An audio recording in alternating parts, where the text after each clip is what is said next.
I never imagined that after my husband passed away, the person I trusted most in my own home would end up being the source of my deepest pain. I was still reeling from the shock of losing him, the man I had shared 25 years of my life with, the father of my son, my companion, my best friend. Grief was heavy, suffocating even, and every corner of my house seemed to echo with his absence. I didn't know how I was going to manage alone, and truthfully, I didn't even want to. But nothing could have prepared me for the day my son showed up, smiling that smug smile of his, with his wife right behind him. She was all confidence and attitude, and immediately I felt a chill creep down my spine. "Mom," he said, cheerfully, "she's moving in to teach you how to run this house properly." My heart stopped. I blinked at them, certain I hadn't heard right, and yet, there it was, he didn't even pause. He just dropped the bomb like it was completely normal, like I should be grateful that my own son had decided to appoint a stranger as my life coach. And she didn't even try to hide her smirk, that knowing little curve of her lips that instantly made me want to scream. I think what shocked me most was the way she looked at me, sizing me up. The kind of look that made it clear she thought I was inadequate, that I was somehow failing at life simply for grieving. I wanted to say something, anything, but the words wouldn't come. My mind was racing a million miles an hour. Was I wrong for feeling this way? Should I have been grateful that they were helping me? But something in my gut screamed that this wasn't help. It was a takeover, and I wouldn't let that happen. Tell me, would you have just stood there, letting your son walk into your grief and start handing over instructions as if he was in charge? I couldn't. I remember the days leading up to that awful visit vividly. My husband had passed unexpectedly from a heart attack, leaving me shattered and bewildered. My son Michael had been distant, too wrapped up in his own life to call me more than a few times a week. And yet he had been present at the funeral, offering polite condolences, polite hugs, polite smiles. But that day was different. That day he came with her, and the energy shifted immediately. I still remember the first moment I saw her at the door. She was perfectly polished. Everything in place, her hair neatly done, her outfit immaculate, but it wasn't the clothes or the hair. It was the way she carried herself, as if she owned everything in the room the moment she stepped in. "Hi, Mrs. Thompson," she said, using my formal name like a weapon. "I'm here to help you get organized." I froze. I wanted to laugh. I wanted to tell her that my house had been running just fine for decades, thank you very much.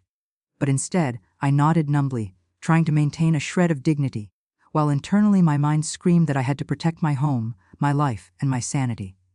In the weeks before this, I had been slowly trying to regain some sense of normalcy. The days were long and lonely, filled with memories of my husband and the echoing silence he left behind. I would sit in his favorite chair, sipping tea, staring at photographs, thinking about how we had built this life together. And then, suddenly, it was as if someone had dropped a bomb on that fragile piece. Michael and his wife began treating my house like it was some kind of project. "Mom, we noticed you're doing this all wrong," she said one morning as I was folding laundry. I wanted to retort, to tell her that I had been running this household for decades without needing a manual, but instead I bit my tongue. Every time she walked around, checking my cabinets, inspecting my fridge, making notes, I felt my blood boil. My home felt invaded, my personal space violated. And Michael, he just smiled, offering little encouraging words like he was proud of her oversight, as if I was some child who needed constant supervision. It was humiliating, and I wanted to cry, but I refused to give them the satisfaction. The first confrontation happened sooner than I expected. It was a Friday morning, and I was in the kitchen, making my husband's favorite breakfast, something small, simple, but comforting. She came in, peering over my shoulder, wrinkling her nose. "You really shouldn't be doing it that way," she said, tapping her perfectly manicured nails on the counter. "Here, let me show you the correct method." That was it. I snapped. I don't know where the sudden courage came from, but I spun around, gripping the edge of the counter so tightly my knuckles went white. "Excuse me?" I said, my voice trembling with both anger and fear. "But I have been cooking, cleaning, and running this house for over 30 years. You are not teaching me anything. You are not my daughter, and you are not in charge here." I thought she would be taken aback. I thought Michael would finally see reason. But no.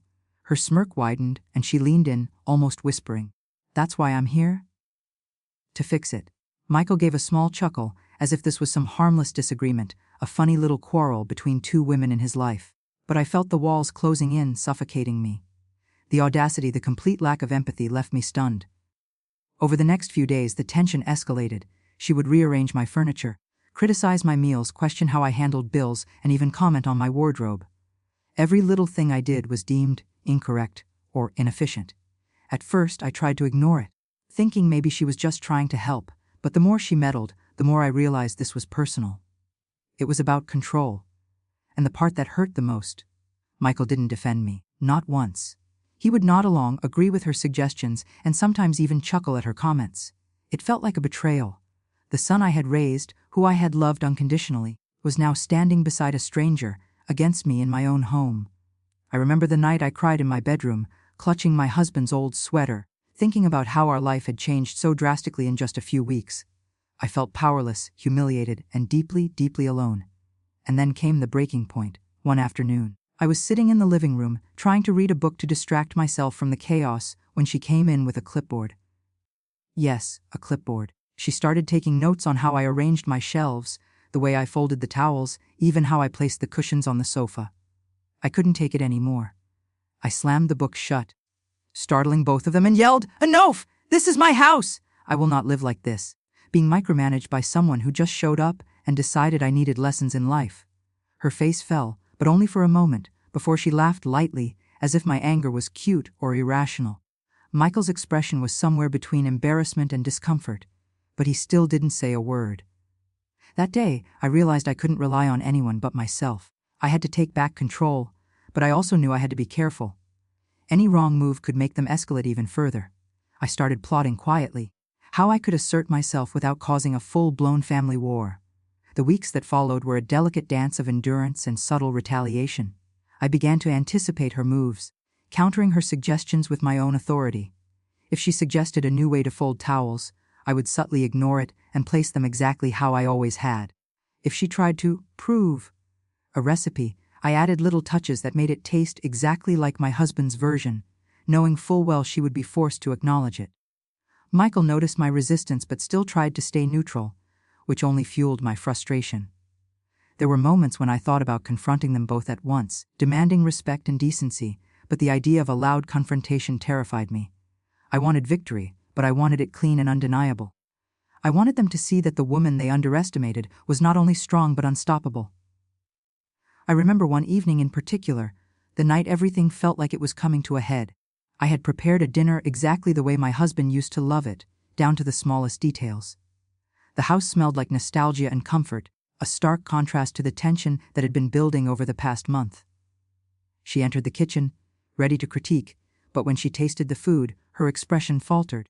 She tried to hide it, but I saw the slight hesitation, the brief moment where she realized that no one could teach me anything about running this house.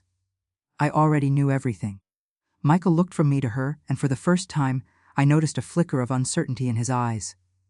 He had seen the proof. I was not the fragile, incompetent widow she assumed me to be. I had built this home, raised my son, and maintained a life that was rich with love and care, long before she had ever walked through the door. And yet, despite this small victory, I knew the real battle was still ahead.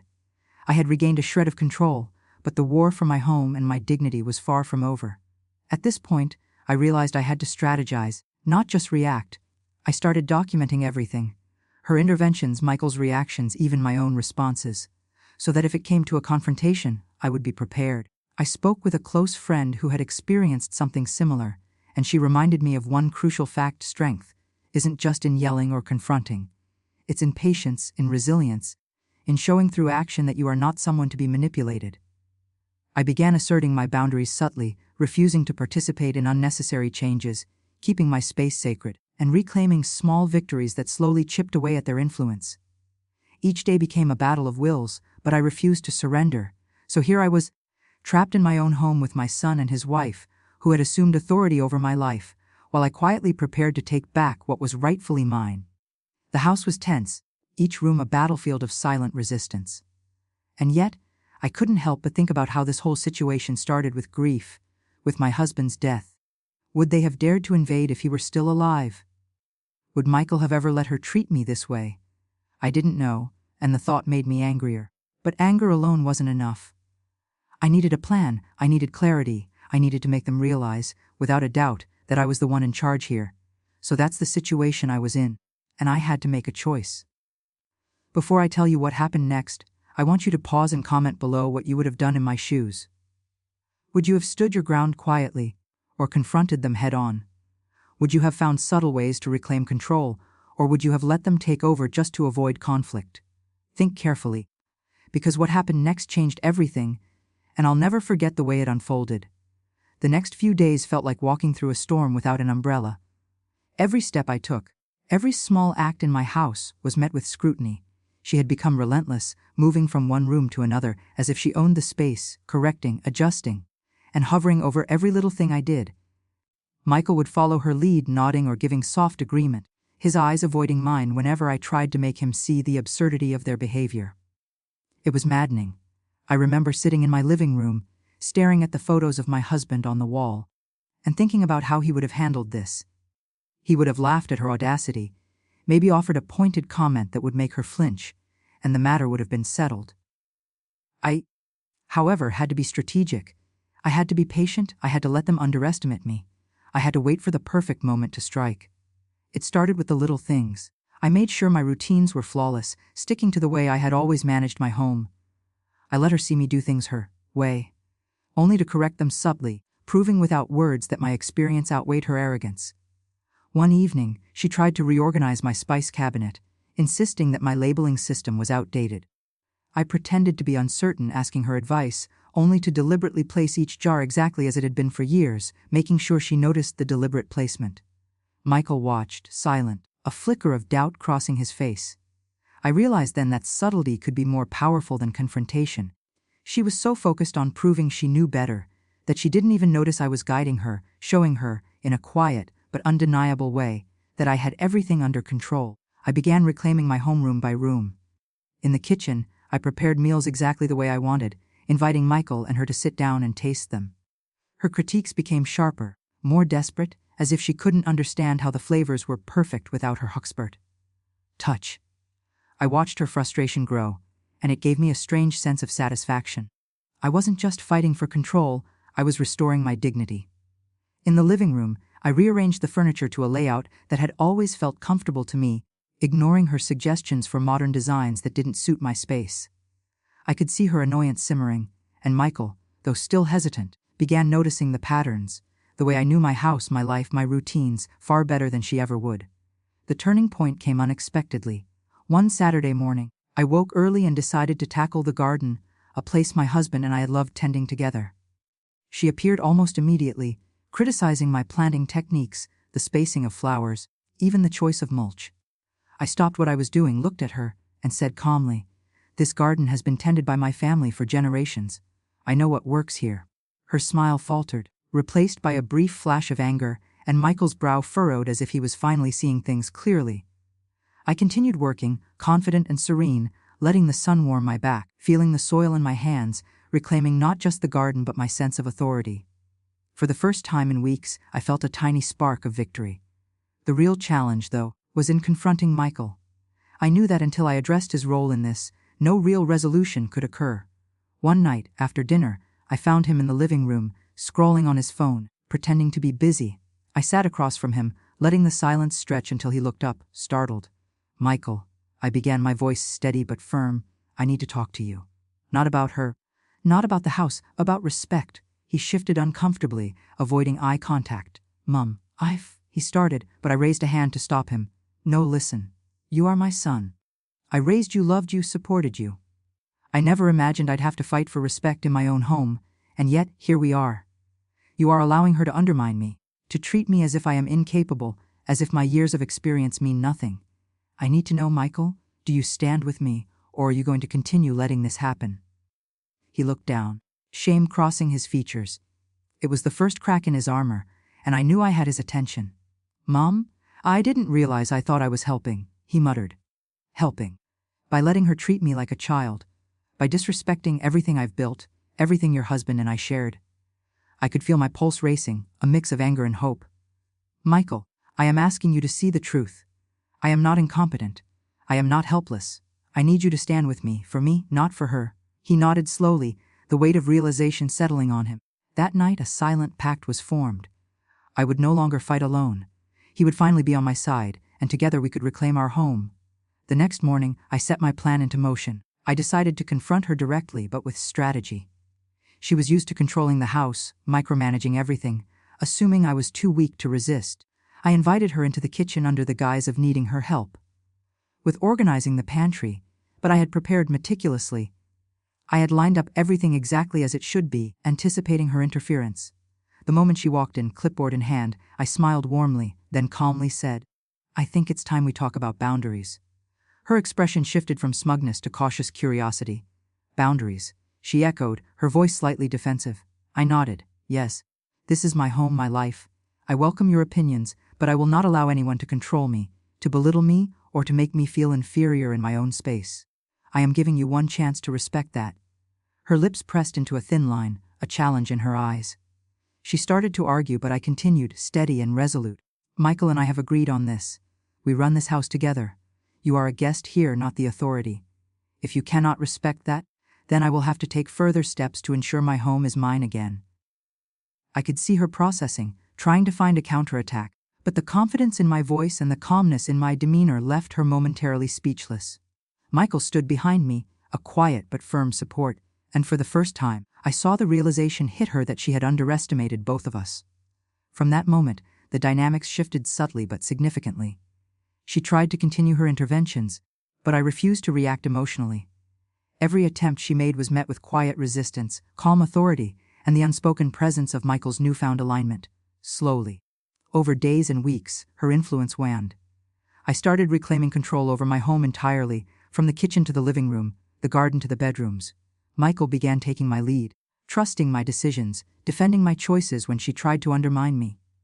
The tension remained, but it was now manageable, balanced by my confidence and the support of my son.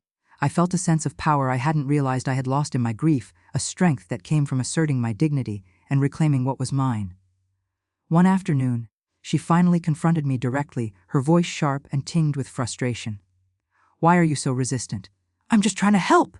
I looked at her, calm but unwavering, and said, "Helping is not imposing. You cannot teach me how to live my life or run my home. I appreciate concern, but control is not welcome here. Understand that, and we can coexist. Refuse, and you'll have no place in my house."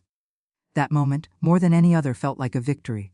It was not loud or explosive, but it was definitive. I had set the boundaries, and they were respected. In the weeks that followed, life began to settle into a rhythm that I controlled. The house felt like mine again. I could sit in the living room without feeling the weight of her judgment, prepare meals without unsolicited critiques, and even enjoy moments with Michael without tension. He began apologizing quietly for his earlier behavior, admitting that he hadn't realized how much he had allowed her influence to erode my authority. We laughed, shared memories, and slowly began to rebuild the bond that had been strained by this ordeal. I felt a deep sense of relief, a quiet triumph that came not from defeating someone else, but from asserting myself, my experience, and my dignity. Reflecting on the whole situation, I realized that the challenge wasn't just about my son's wife or her audacity. It was about grief, about strength, and about boundaries. Losing my husband left a void, and in that void, others tried to step in, sometimes with good intentions but often with arrogance. The lesson I learned is that strength isn't about avoiding pain or pretending everything is fine. It's about standing firm, reclaiming control, and ensuring that respect is never optional in your own life. I also learned that family can falter, that children, even grown ones, can make mistakes when they fail to see the full picture. But love, patience, and persistence can mend those fractures as long as you are willing to fight for what is rightfully yours. So, if you are ever faced with a situation where someone is trying to control your life, undermine your authority, or belittle your experience, remember this strength comes from within. From your history, your wisdom, and your courage. Stand firm, speak your truth, and never allow anyone to diminish you in your own home or life. Michael and I emerged from this ordeal stronger, more connected, and more resilient than ever before. I regained my home, my dignity, and most importantly, my voice. If you were on my side fighting alongside me in this story, then like this video and make sure to subscribe for more stories like this. Share your final thoughts on this whole mess in the comments section. I want to know if you would have handled it the same way, or if your approach would have been completely different. Life is full of these battles, and sometimes the victories are quiet, subtle, and deeply personal. But they are victories nonetheless. I'll see you all in the next story.